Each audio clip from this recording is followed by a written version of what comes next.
Hello everyone, welcome to Real World AWS Cloud Architecture with Rahul. This is the third video in the series on end-to-end AWS solution architecture for certification and interview questions. In the last video, we discussed about the options that we have from the database side. Now in this video, we are going to discuss various security services. We're going to talk about monitoring and analytics services. So let's get started.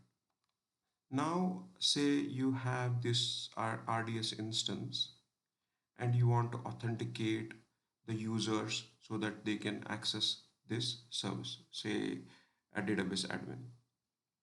Now you have multiple options for this. One is the AWS managed AD.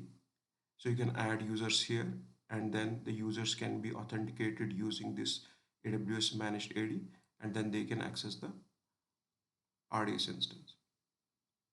Now say what you want to do is you want to authenticate using the on-prem Microsoft AD that you have.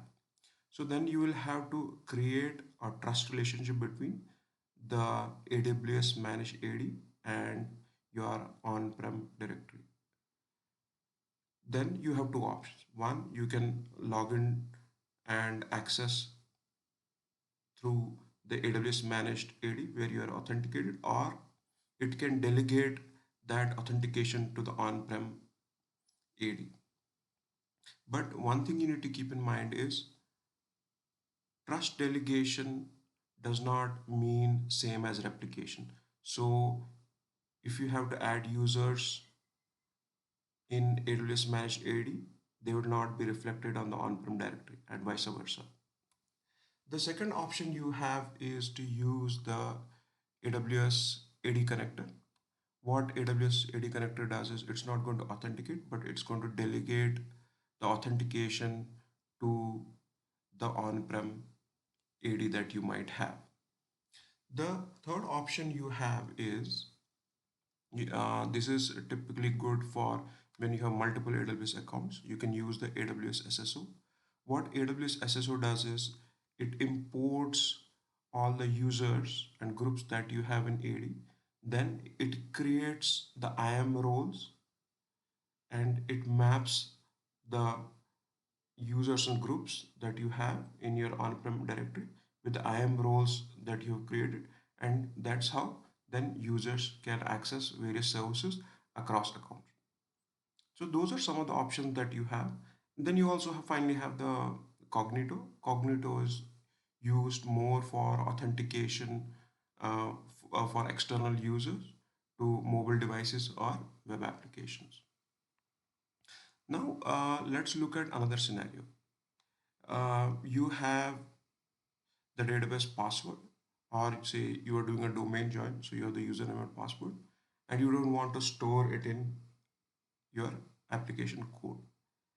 AWS provides you with two services, Secrets Manage and Parameter Store, which allow you to securely store all your passwords and secrets.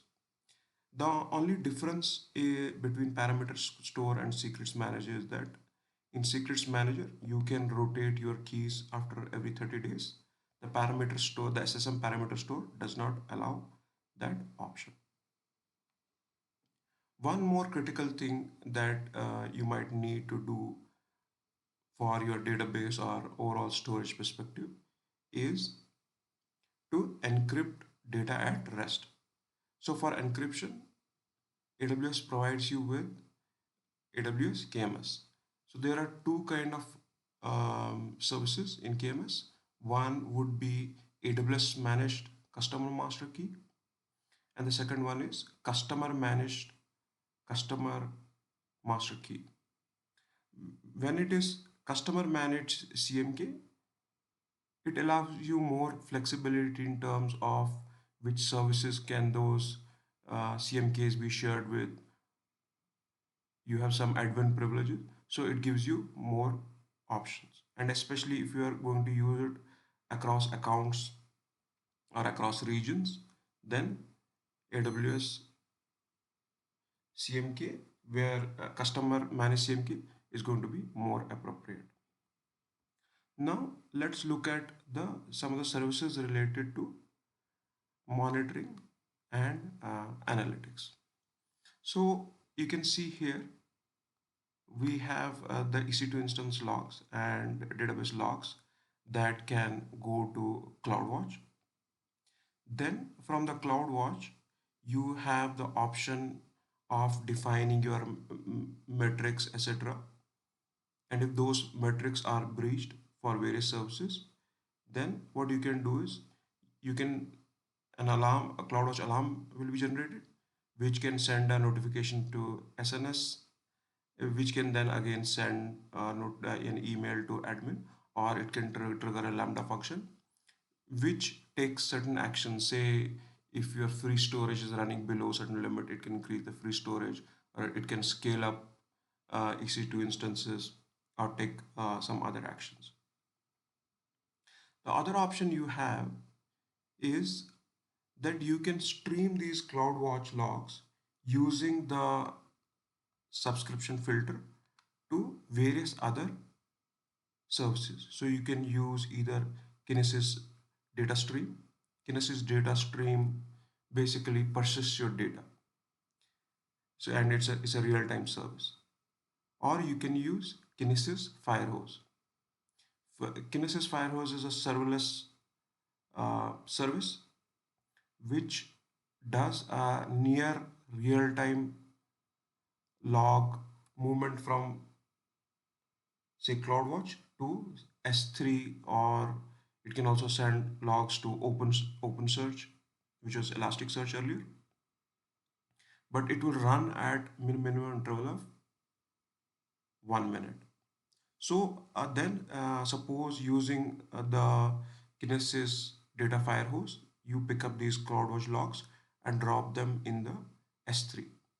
Then in the S3, what you can do is using Glue, you can write some SQL queries with Athena and then visualize it in the QuickSight.